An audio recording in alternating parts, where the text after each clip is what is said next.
Bien, mesdames et messieurs, bonjour. Merci de votre présence et bienvenue à cette conférence de presse de rentrée 2016.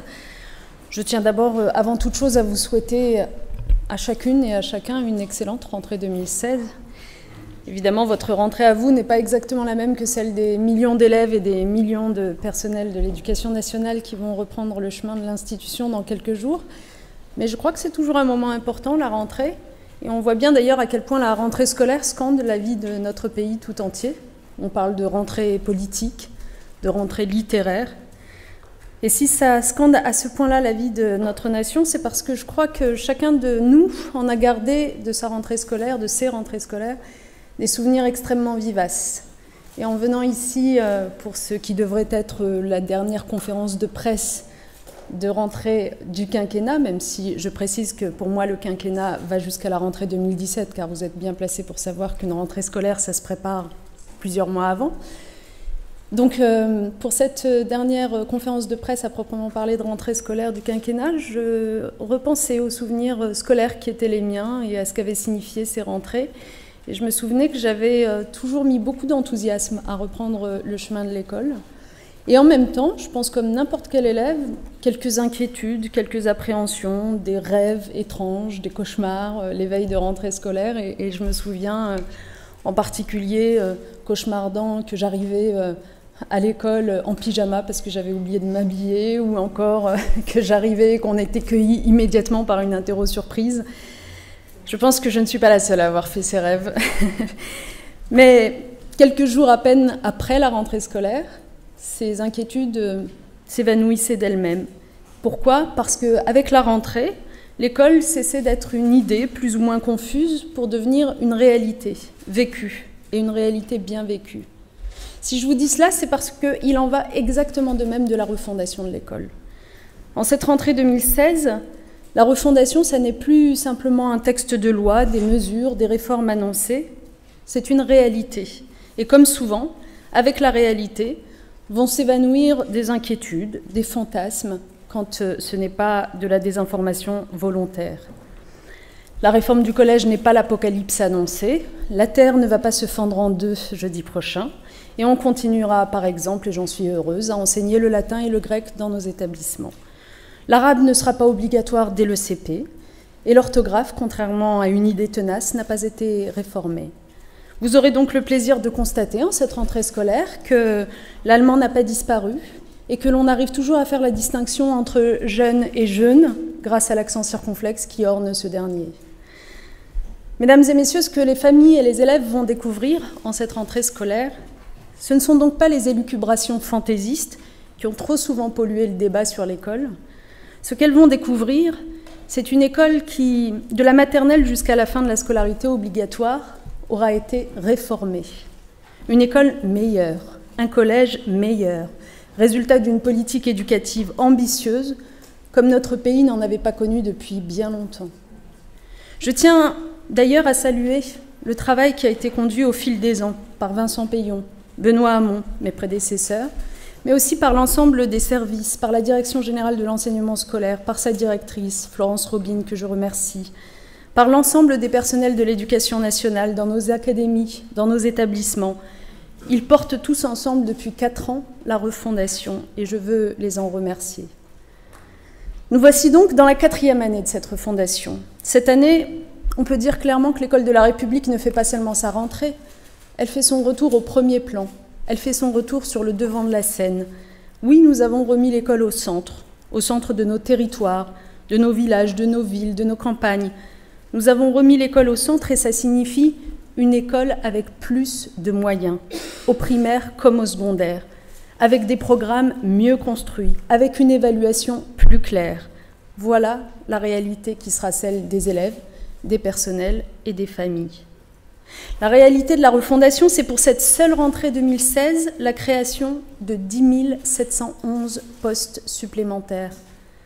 La réalité de la priorité au primaire, c'est l'arrivée dans le premier degré, entre 2013 et 2016, d'un poste créé pour 5 élèves supplémentaires. Et sur la même période, dans le second degré, d'un poste créé pour 14 élèves supplémentaires.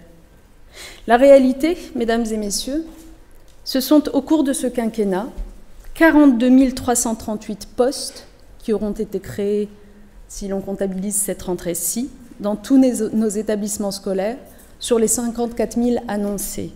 Et ce sera donc, à la rentrée 17, en comptabilisant l'enseignement supérieur et l'enseignement agricole, comme il en a toujours été question, ce sera donc bien les 60 000 postes annoncés par le président de la République qui auront été respectés. J'ai fait mettre, parce que je trouve ce tableau extrêmement intéressant, dans votre dossier de presse, et je vous invite à le consulter vraiment, un tableau qui rappelle la réalité de la dépense intérieure d'éducation de la France. Vous connaissez ces chiffres. Vous savez que depuis des années, on savait que cette dépense intérieure d'éducation devait être rééquilibrée en faveur du primaire. Vous connaissez ces chiffres où on estimait globalement qu'un élève à l'école primaire coûtait à la nation environ 5 000 €, qu'un élève au collège coûtait environ 8 000 € et qu'un élève au lycée environ 10 000 €. Eh bien, ce tableau est fort intéressant puisque depuis le début de ce quinquennat, nous pouvons dire non seulement que nous avons fait un effort général, une dépense intérieure d'éducation qui augmente de 10%, mais qu'au sein de cet effort général, eh bien, nous l'avons rééquilibré en faveur du primaire, puisque le primaire, lui, augmente de 12%, là où le collège augmente de 7% et le lycée de 4%. Plus importante encore que la réalité des chiffres, il y a naturellement la réalité du terrain. Davantage d'enseignants, ça signifie que chaque élève dans chaque classe aura en face de lui un professeur. Ça signifie que nous allons pouvoir enfin résoudre véritablement les problèmes de remplacement qui se posent parfois. Rien n'est pire que de voir des classes laissées sans professeur, et j'annoncerai dans les semaines qui viennent des mesures complémentaires sur ce sujet du remplacement pour le traiter pas simplement de manière quantitative, mais aussi qualitative. Davantage d'enseignants, c'est aussi pouvoir mettre en place des dispositifs spécifiques comme le plus de maîtres que de classe, qui est là pour accompagner les élèves dans l'apprentissage et la maîtrise des fondamentaux et lutter efficacement le plus tôt possible contre les difficultés scolaires. Pour ce dispositif, plus de maîtres que de classe, ce seront 3 195 postes supplémentaires qui auront été créés. Mais au-delà, les postes dont nous parlons, au-delà des postes d'enseignants à proprement parler, ce sont aussi des emplois d'infirmiers, d'assistants de service social, d'assistants d'éducation, d'accompagnants d'élèves en situation de handicap. Plus de postes, plus de moyens. C'est le cas en cette rentrée 2016.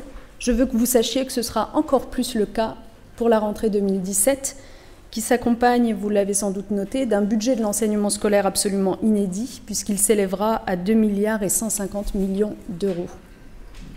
Voilà concrètement ce que signifie pour moi remettre l'école au centre. Voilà la réalité de la refondation.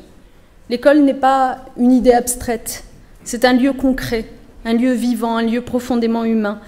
Vers ce lieu, des millions d'élèves vont se diriger donc dans quelques jours, des personnels vont se réunir, dont je salue l'engagement, et qui doivent avoir toute notre reconnaissance pour le travail accompli par eux ces dernières années. L'école change, et c'est grâce à eux, et avec eux. Et donc il était légitime pour moi, bien sûr, que pour ces enseignants aussi, et ces personnels non enseignants d'ailleurs, les choses changent. Nous avons rétabli la formation initiale dès 2013, et depuis, je n'ai eu de cesse de renforcer aussi la formation continue que je juge tout aussi essentielle. Et vous remarquerez dans votre dossier de presse que sur cette année comme sur l'année prochaine, c'est un investissement de 100 millions d'euros par an qui est consacré à cette formation continue, soit si on prend un point de repère, par exemple, il y a 2 ans, 30% de plus qu'il y a 2 ans. Enseigner est un métier complexe, difficile, exigeant, exaltant bien sûr, mais d'une immense exigence. Alors, c'est pour cela que nous avons jugé indispensable de mieux accompagner, de mieux former, de mieux soutenir nos enseignants. Indispensable aussi de leur dire à quel point ils nous sont essentiels et à quel point nous sommes fiers et reconnaissants du travail qu'ils accomplissent. Et c'est pourquoi nous avons tenu à ce que ce travail soit reconnu à sa juste valeur. Nous avons, et cela entre en vigueur en cette rentrée scolaire, tenu à revaloriser l'indemnité de suivi et d'accompagnement des élèves, des professeurs, des écoles, qui s'élèvera désormais à 1 200 € par an. Je rappelle que cette ISAE n'existait pas avant 2013 pour les professeurs des écoles et que depuis 2013, elle s'élevait à 400 € par an. Avec l'accord sur les parcours professionnels, carrière et rémunération, qui lui entre en vigueur au 1er janvier 2017, nous n'aurons pas seulement désormais des personnels mieux rémunérés que la moyenne de l'OCDE, avec de véritables perspectives de carrière, ce sont aussi des personnels dont l'engagement, l'implication seront mieux reconnus, une reconnaissance qui pourra se traduire en fin de carrière par un gain maximal de 1 000 € par mois. La réalité de la refondation, c'est également une école qui assume pleinement notre devise républicaine et qui ne ferme pas les yeux devant la réalité des inégalités et de leur poids et qui se donne bien au contraire les moyens de les combattre. J'ai réformé l'éducation prioritaire. J'ai réformé la façon dont on alloue aux établissements scolaires des moyens à chaque rentrée pour mieux tenir compte de la difficulté sociale ou territoriale, pour mieux mettre au service de l'égalité de réussite des élèves une inégalité dans la répartition des moyens que j'assume. C'est ainsi que, pour vous donner des exemples précis, parce que notamment sur cette question d'allocation des moyens, on me dit parfois, mais c'est peut-être un peu technique, c'est compliqué à expliquer. Prenons une académie comme Lille, qui, depuis plusieurs années, vous le savez, perd des élèves, et qui n'avait cessé d'être ponctionnée avant 2012, sur la base d'un simple raisonnement comptable. Moins d'élèves, je donne encore moins de moyens. Eh bien, vous trouverez dans cette académie 200 postes supplémentaires cette année, alors qu'elle a 1 millier d'élèves en moins. Que dire encore de Créteil, qui, elle, en revanche, connaît une hausse démographique, qui accueille 3160 élèves supplémentaires cette année, et qui, pour bien correspondre à ces 3160 élèves supplémentaires, aurait dû recevoir, dans une logique comptable, 160 postes supplémentaires. Eh bien, à cette rentrée, regardez, elle en reçoit 650. Voilà ce que c'est qu'une allocation des moyens qui est différenciée pour bien s'adapter aux difficultés sociales et ne pas abandonner les territoires. Tenir compte de la réalité territoriale, c'est aussi prendre soin de nos territoires ruraux. Et c'est pour cette raison que 22 conventions ruralité ont été signées. Et je peux vous dire que ça n'a pas été une mince affaire de le faire.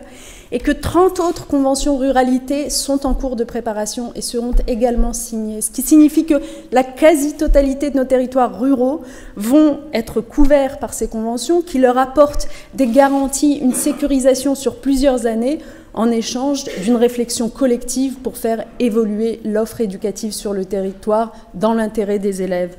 Que signifient ces conventions ruralité?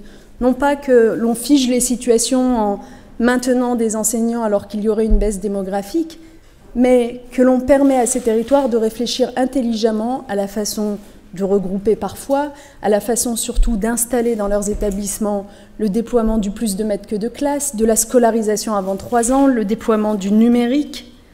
Et tout cela a été possible grâce à une politique de confiance, de dialogue entre nous et nos interlocuteurs.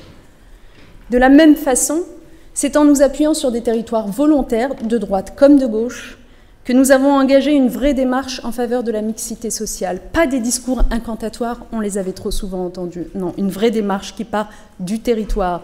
Et j'aurai l'occasion, au cours de l'automne, de vous faire un compte-rendu très précis de la douzaine d'opérations qui d'ores et déjà entrent en vigueur en 7 rentrées scolaires pour assurer davantage de mixité sociale sur nos établissements.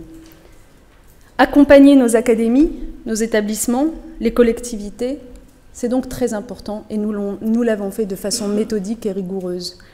Accompagner les familles, en particulier celles qui sont dans le besoin, dans la difficulté financière, ça me semble tout aussi essentiel.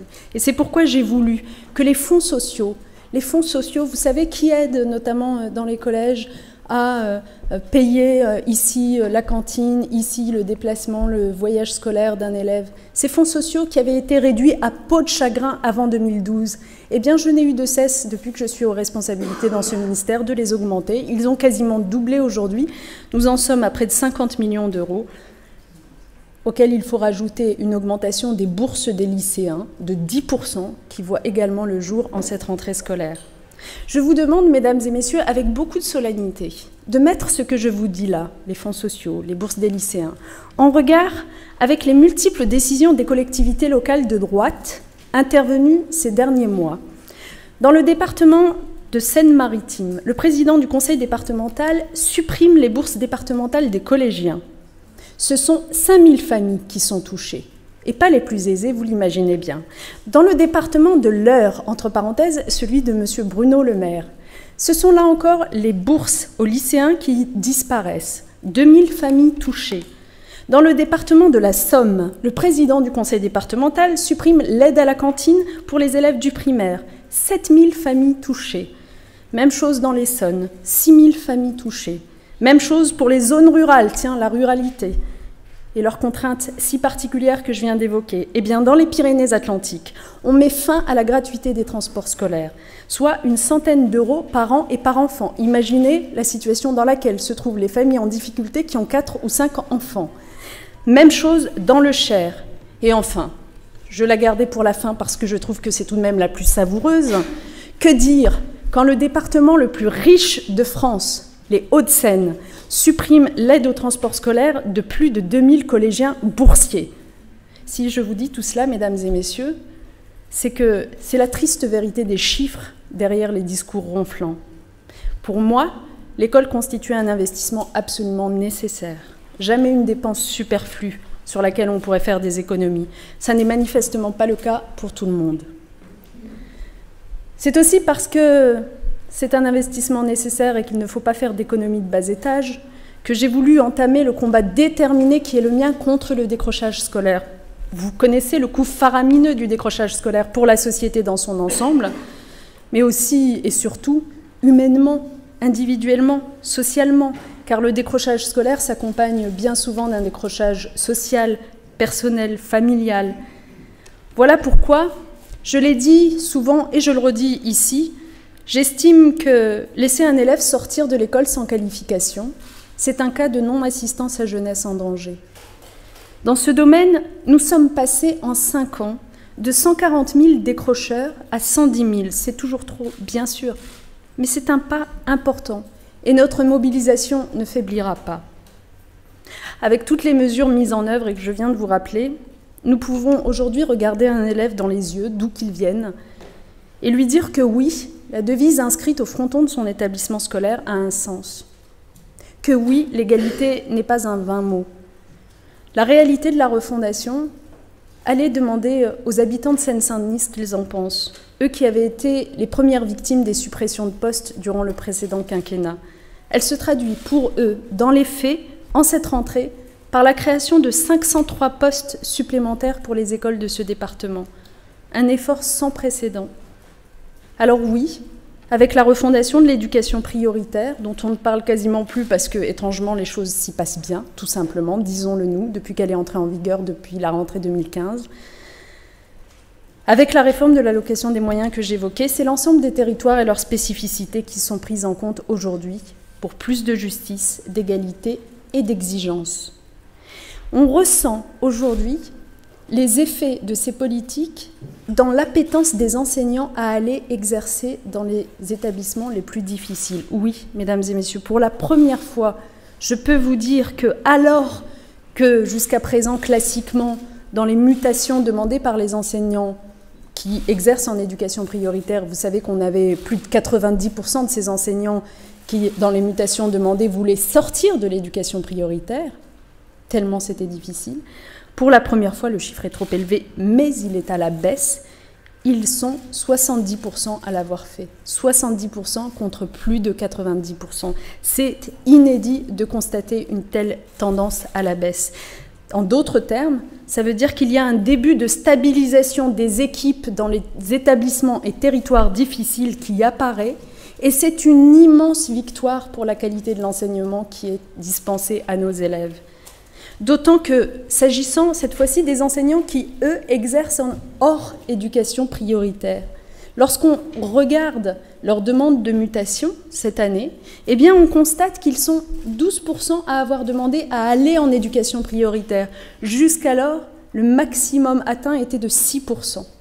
Donc oui, là aussi, c'est un début d'attractivité qui apparaît pour la première fois et qui en dit long sur les effets que peut produire notre politique si elle est poursuivie avec constance et sérieux. La justice et l'égalité nous ont aussi amenés à instaurer une école inclusive, véritablement inscrite dans le Code de l'éducation depuis la loi de refondation, mais surtout, au-delà des mots, avec des moyens. Vous savez que nous avons décidé, cela a été peu commenté, pourtant je crois que pour les parents et les enfants concernés, ça a son importance. Nous avons décidé de former et de stabiliser plus de 50 000 emplois d'accompagnants des élèves en situation de handicap. Car nous avons décidé de transformer progressivement en 5 ans, et ça commence dès cette rentrée, l'ensemble des assistants qui étaient jusqu'à présent AVS, en contrat aidé, non pérennes, de court terme, non formés, non valorisés, de les transformer progressivement tous en AESH, accompagnant des élèves en situation de handicap, c'est-à-dire de véritables emplois pérennes. Grâce aux efforts que nous conduisons en cette matière depuis le début du quinquennat, nous avons augmenté de 25% le nombre d'enfants en situation de handicap qui sont scolarisés dans nos écoles. Et chiffre peut-être plus intéressant encore que celui-là, qui l'est quand même déjà pas mal, c'est le nombre d'enfants en situation de handicap que l'on retrouve dans le second degré, c'est-à-dire la continuité, la poursuite d'études. 33% d'augmentation.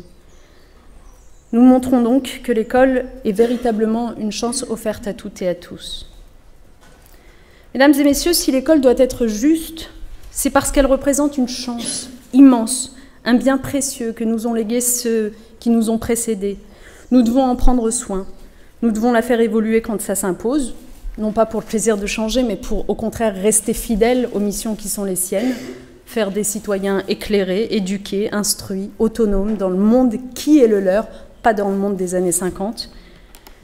Nous devons toujours la respecter, cette école, la défendre, parce que l'école est un enjeu qui nous concerne tous, en tant que société, en tant que république, en tant que pays.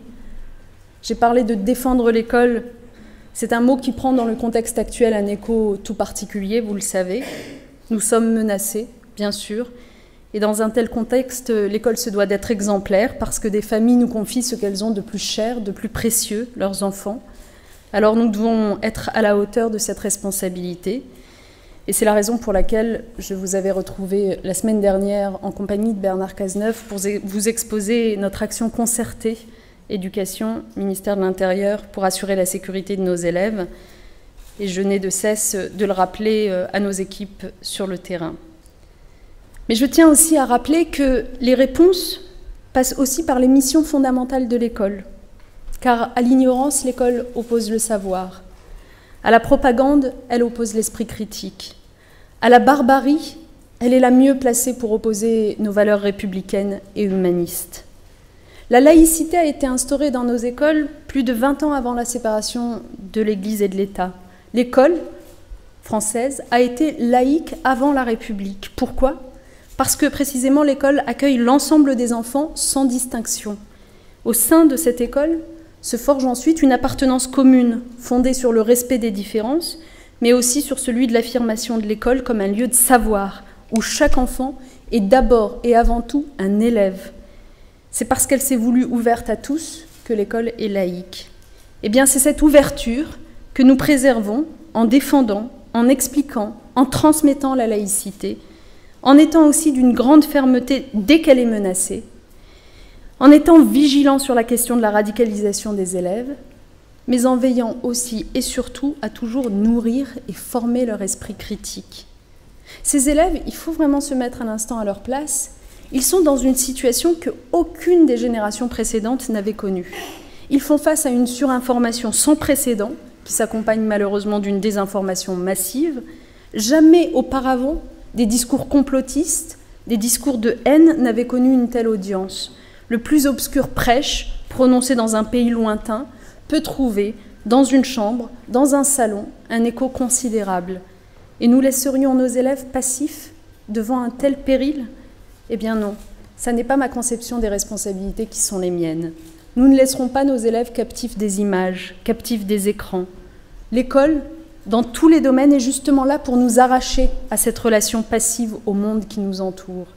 Voilà pourquoi nous avons développé, depuis 2015, l'éducation aux médias et à l'information, et vous la retrouvez notamment dans les nouveaux programmes qui entrent en vigueur cette année, pour donner à nos élèves les moyens d'appréhender les informations, d'acquérir des réflexes que vous, journalistes, vous connaissez bien, recouper des informations, vérifier des sources. Donner la possibilité, comme nous le faisons en cette rentrée 2016, vous le verrez, à tous les collégiens et lycéens de France de consulter gratuitement la presse écrite grâce au dispositif lirelactu.fr. Merci d'ailleurs à tous les supports qui ont accepté de nous accompagner dans cette aventure. Mais c'est une formidable façon d'acculturer nos élèves très tôt à la différence entre l'information rigoureuse et vérifiée et la désinformation si courante sur le web. Oui, la refondation de l'école, c'est une école qui assume son rôle dans la formation du citoyen et qu'il fait en articulant sans cesse, c'est le cas au sein du parcours citoyen, les connaissances nécessaires avec la pratique et l'expérience que viennent nourrir un engagement véritable. Voilà pourquoi le socle commun qui entre en vigueur en cette rentrée 2016 met l'accent sur la formation de la personne et du citoyen. Voilà pourquoi la loi de refondation de l'école avait prévu un enseignement moral et civique que nous avons mis en place de l'école jusqu'au lycée depuis la rentrée 2015. La citoyenneté, ça n'est pas un statut qu'on acquiert, c'est un engagement, une responsabilité qu'on exerce, qu'on vit. Et ça passe aussi par des rites qui contribuent à faire de l'école un lieu qui fait société, où l'on fait société. Et c'est aussi pour cela que j'ai voulu que soient organisées, et vous les verrez peu après la rentrée, des cérémonies républicaines de remise des diplômes du brevet et du certificat de formation générale. Celles-ci deviendront, avec le temps, je l'espère, des moments à la fois de célébration collective, d'une fin de scolarité obligatoire pour les élèves, et en même temps des moments d'émulation pour les plus jeunes, pour qu'ils voient que ça peut être utile, en effet, de se donner, de faire des efforts, de travailler. Nous sommes bien loin, vous l'aurez constaté, des solutions simplistes de cette école de la rééducation nationale et du bourrage de crâne que la droite emprunte en ce moment au mythe de l'extrême droite.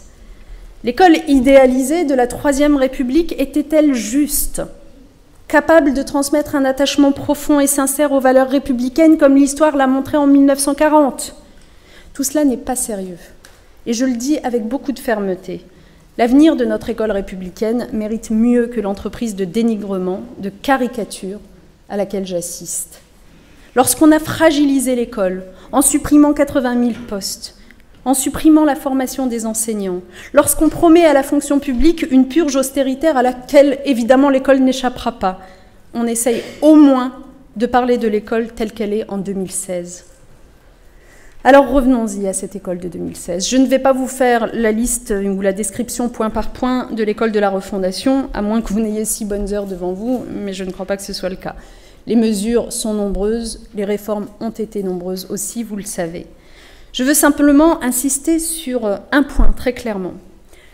L'objectif de la refondation de l'école, s'il est complexe à atteindre, s'il nécessite d'agir à différents niveaux, comme nous l'avons fait, il peut se résumer aisément par les mots suivants: lire, écrire, compter et penser pour tous.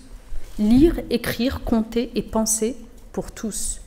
S'il se résume aisément, c'est parce que derrière chacun de ces verbes se cache une épaisseur de sens qui fait toute leur force.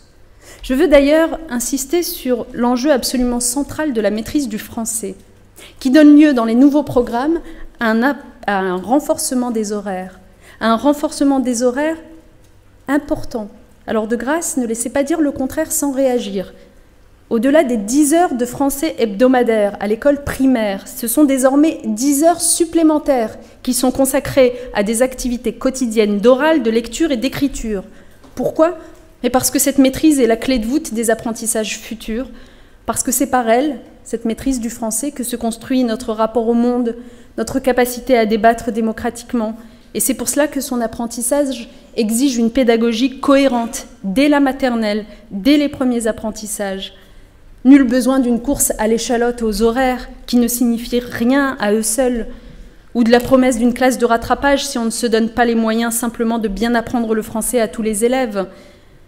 Les programmes de maternelle qui sont plébiscités par les enseignants, je pense que vous l'aurez constaté, comme les nouveaux programmes du cycle 2, c'est-à-dire du début de l'école primaire, qui entre en vigueur cette rentrée, ont été conçus avec le concours des meilleurs chercheurs, avec les derniers résultats de la recherche scientifique. Ce sont d'ailleurs les conclusions de la dernière conférence de consensus du CNESCO avant l'été, qui invite à déployer, comme nous le faisons, les ressources des nouveaux programmes et à déployer des outils d'évaluation, diagnostic, comme nous avons décidé de le faire depuis l'an dernier. Vous vous souvenez qu'une évaluation en début de classe de CE2 est désormais systématiquement prévue et on la retrouve cette année sur les apprentissages fondamentaux que sont le français et les mathématiques. Ce que je veux vous dire par là, c'est que l'apprentissage du français est un enjeu bien trop important pour être la proie des outrances et des polémiques politiciennes. Au-delà du français, cette cohérence est la marque de fabrique de l'ensemble des programmes de la scolarité obligatoire. Ils ont été d'ailleurs repensés pour cela, pour assurer une cohérence et une meilleure progressivité des apprentissages pour tous les élèves de l'école primaire jusqu'à la fin de la scolarité obligatoire. Rendre cette cohérence sensible, c'est aussi le sens de la réforme de l'évaluation, qui jusqu'à présent était particulièrement illisible, disons-le nous, l'évaluation, y compris pour les personnels eux-mêmes et que dire des familles. Alors nous avons instauré un livret unique de la classe de CP à la 3e, qui servira aussi, je l'espère, à l'implication des familles dans la scolarité de leurs enfants.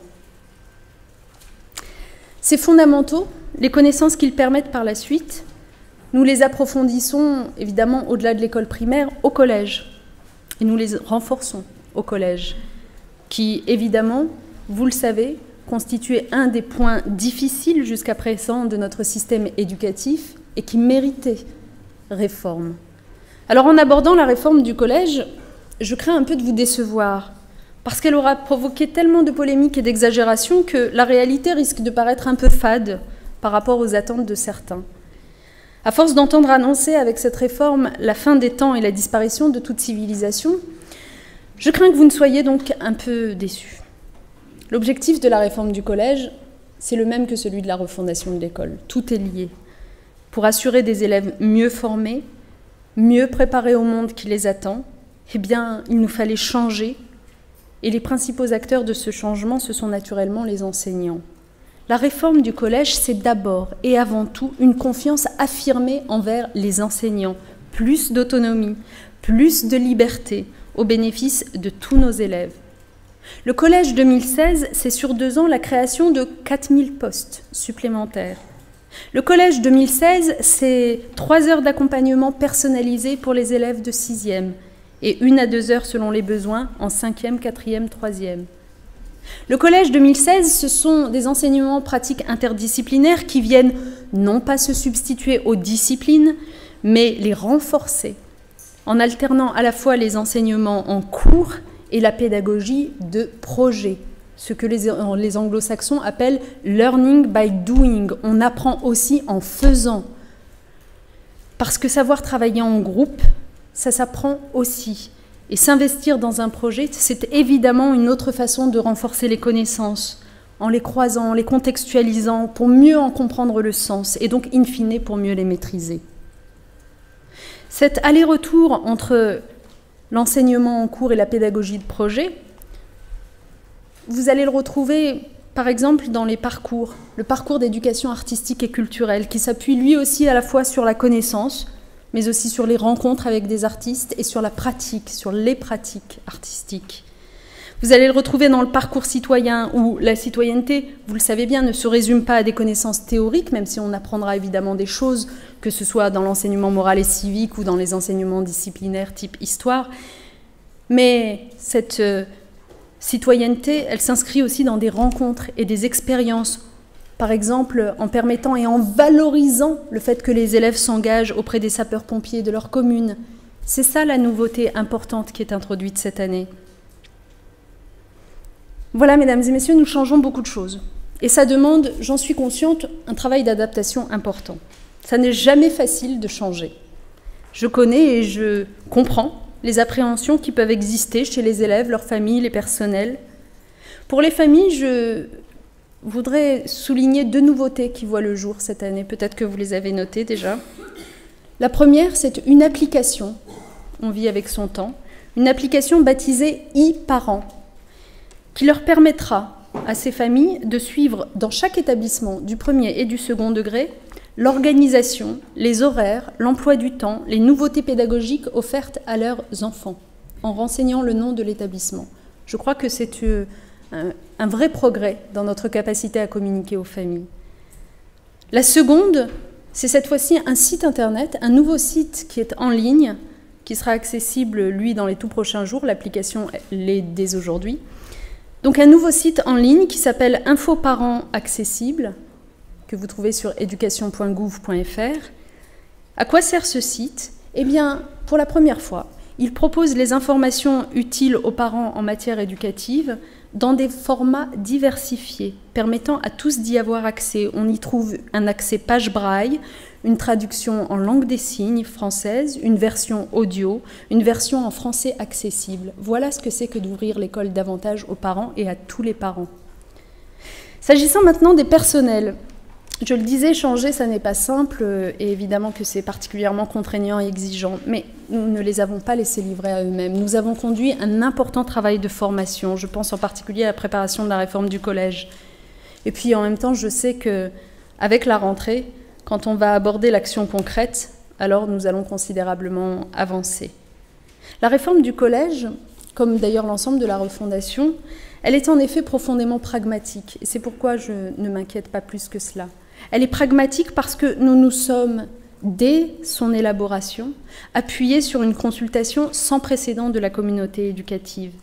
Elle est pragmatique parce que nous avons continué à être attentifs à ce qui se jouait sur le terrain, que ce soit dans les collèges préfigurateurs ou en mai dernier à l'occasion de la journée de la refondation, quand nous avons à nouveau rassemblé l'ensemble de la communauté éducative pour faire un point d'étape. Elle est pragmatique, enfin, parce que nous continuerons à être à l'écoute et à nous appuyer très concrètement sur ce qui fonctionne, sur ce qui marche sur le terrain, pour le diffuser et avancer ensemble. Car ce n'est que le début. Si cette rentrée marque en un sens l'achèvement de la refondation, elle constitue moins une fin qu'un commencement, vous l'aurez compris. Les élèves qui auront fait l'ensemble de leur scolarité obligatoire dans cette école refondée, on peut considérer qu'ils ont aujourd'hui 5 ou 6 ans. Donc, soyons clairs, les bénéfices de la refondation dans son ensemble sur la durée, avec cette organisation par cycle, la progressivité des programmes, etc., ne seront pas visibles avant plusieurs années. Si j'insiste sur ce point, c'est par expérience. Il y a eu, et il n'y a pas longtemps, une étude PISA. Ces résultats n'étaient pas bons. La conclusion s'est alors imposée pour beaucoup d'observateurs, la refondation ne marche pas. Mais cette étude qui, vous le savez, comme toutes les études PISA, évalue des enfants de 15 ans, cette étude portait qui plus est sur l'année 2012, alors que la refondation n'avait même pas encore été initiée. Cette année doit paraître, je le sais, une nouvelle étude PISA. Alors, j'espère me tromper, mais je crains de voir déjà des gens s'exclamer à sa lecture « la refondation ne marche pas ». Je sais que vous demandez de nous juger à partir de 2025, comme ça pourrait être logique, si l'on s'intéresse à des enfants de 15 ans qui ont donc fait toute leur scolarité sous l'égide de la refondation de l'école. Je sais que vous demandez de nous juger à partir de 2025 est sûrement illusoire, et je vous comprends. Mais vous dire que tout va aller mieux dès le 2 septembre, notamment concernant l'acquisition des savoirs, cela serait aussi absurde et irresponsable. Donc, entre 2025 et le 2 septembre prochain, j'espère que nous saurons trouver une juste mesure. Si l'école de Jules Ferry avait été évaluée 2 ans après les lois scolaires, et si l'on avait déduit du grand nombre d'analphabètes qui persistaient encore dans le pays, l'inefficacité de l'école et donc la nécessité d'y mettre un terme, ça aurait été pour notre pays une perte irréparable. L'enjeu, en effet, est immense. Ce qui se dessine à travers la refondation, mais aussi à travers notre politique de l'enseignement supérieur que je vous exposerai dans quelques semaines, c'est tout simplement l'avenir de notre pays et la préparation de la jeunesse au monde qui vient. Un monde dans lequel la connaissance des langues vivantes est indispensable pour tous les élèves, pour tous les métiers. Alors nous avons généralisé l'apprentissage d'une seconde langue vivante dès la 5e et diversifié les langues enseignées en langue vivante 1 dans plus de 1200 écoles. Et nous devons aller plus loin. Et dans cette stratégie d'ensemble, l'allemand, soyez-en rassurés, n'a pas été oublié, mais au contraire renforcé. Le monde qui vient est un monde où nous ne pouvons pas faire comme si la révolution numérique n'avait pas eu lieu, comme si le numérique ne faisait pas partie de nos vies. Alors, avec cette rentrée 2016, se lance le plan numérique pour l'éducation, qui concerne 25% des collèges, 1800 écoles. C'est une montée en puissance considérable dans laquelle l'État, les collectivités locales se sont investis et qui articule 3 piliers, je le martèle à chaque fois. des ressources pédagogiques de qualité. D'ailleurs, elles seront accessibles gratuitement et vous pourrez les voir vous-même le 31 août prochain dans une banque de ressources que nous mettons en place pour l'occasion, Myriae. Donc des ressources pédagogiques numériques de qualité, la formation des enseignants que nous avons débuté l'an passé et qui continuera sous la même forme cette année, et l'équipement matériel des élèves. Dans le monde qui vient toujours, nous aurons besoin bien sûr de savoir et de connaissances, nous en avons toujours eu besoin, mais c'est un monde dans lequel il faudra non seulement connaître, mais surtout apprendre à apprendre, car nos élèves, nos jeunes, seront, nous le savons bien, plus tard amenés à connaître de multiples parcours et reconversions professionnelles. Ce sera un monde dans lequel la technique ne pourra jamais faire l'économie de la conscience, où les enjeux économiques se doubleront systématiquement d'enjeux éthiques, écologiques, philosophiques. Un monde dans lequel on aura besoin d'esprit d'entreprendre, d'audace, d'innovation. Eh bien, toutes ces qualités-là, ça se travaille et ça s'acquiert au fil de la scolarité. Et c'est ce que nous préparons avec les nouveautés que nous avons introduites. C'est un monde dans lequel nos élèves doivent être autonomes pour choisir leur destin professionnel et donc leur orientation. Voilà pourquoi il me tenait à cœur d'offrir à chaque élève une meilleure connaissance du monde professionnel, qui reste malheureusement trop souvent une terre inconnue. Alors nous avons mis en place le parcours Avenir, qui se déploie encore cette année, dès la classe de 6e, pour développer une plus grande familiarité entre nos élèves et le monde professionnel, et ainsi élargir leurs horizons. Voilà aussi pourquoi j'ai voulu revaloriser l'enseignement professionnel, et vous aurez noté qu'à la rentrée prochaine, ce sont, là encore c'est une démarche inédite, 500 nouvelles formations qui feront leur entrée dans l'enseignement professionnel pour mieux s'adapter aux besoins de l'économie de demain. Voilà, mesdames et messieurs, j'ai été plus longue que je ne le voulais. C'est l'école que nous faisons, ce sont les élèves que nous formons, c'est la jeunesse que nous préparons, et à travers la réussite de nos élèves, en fait, c'est notre avenir commun que nous assurons. Certains veulent une école au rabais, moins de professeurs, moins de moyens, le sacrifice délibéré d'une partie de la jeunesse pour ne privilégier que la réussite de quelques-uns. Ce qui apparaît dans cette vision, ça n'est pas une perspective d'avenir. C'est le reflet déformé et fantasmé d'un rétroviseur mal ajusté. C'est le monde d'hier, monde de l'injustice et de l'indécence que certains voudraient réhabiliter. Un monde où une minorité d'élèves bénéficiait, je le rappelle quand même, comme c'était le cas jusque dans les années 60, de la chance d'aller au collège. Nous avons voulu, nous, avoir une école à la hauteur de nos ambitions, à la hauteur de sa mission originelle, pour les 100% d'une classe d'âge que fort heureusement aujourd'hui l'école française accueille. Alors oui, nous sommes aussi dans des temps tristes, dans des temps douloureux et graves. Des crises existent et parmi elles, sans doute la plus importante, la crise du sens. Mais nous avons justement, en France, ce n'est pas le cas partout ailleurs, cette chance immense d'avoir l'école. À travers elle, nous assurons aux élèves qu'ils n'auront pas un destin à subir, mais un avenir à construire. J'avais évoqué, je me souviens, lors de mon entrée dans ce ministère, en août 2014, c'était il y a 2 ans, mon émotion en pensant à Malala, au droit pour l'éducation. Eh bien, je veux le redire aujourd'hui, et il serait bon de le rappeler à chaque rentrée scolaire. La rentrée a beau scander année après année notre existence, ici, ce rituel ne doit jamais être banalisé, pas plus que l'institution scolaire dans son ensemble. Elle fait partie de notre quotidien, mais on ne doit pas pour autant en occulter la singularité et la rareté. L'école donne à chacune et chacun d'entre nous la possibilité de ne pas subir le futur, mais de s'en emparer, de le construire. Elle nous arrache à une relation passive au monde. Elle nous permet de conférer du sens à nos existences. Eh bien, en assurant à davantage d'élèves, à davantage de jeunes aujourd'hui de pouvoir, par leur travail et leurs efforts, avoir des moyens à la hauteur de leurs ambitions et des ambitions à la hauteur de leurs valeurs, en luttant par les parcours d'excellence que nous installons dans l'éducation prioritaire contre l'autocensure, en articulant sans cesse la prise en compte de la singularité de chacun et la nécessité de savoir et de compétences communes, en préparant mieux notre jeunesse aujourd'hui aux défis de demain, nous nous emparons de cette idée qui fonde l'école depuis toujours. Cette idée, c'est celle de progrès. Oui, parce que ce progrès, c'est ce à quoi contribue l'ensemble de nos personnels, que je veux remercier très chaleureusement. Alors, pour conclure ce discours, je veux souhaiter à toutes celles et tous ceux qui font vivre l'école une excellente rentrée 2016. Merci.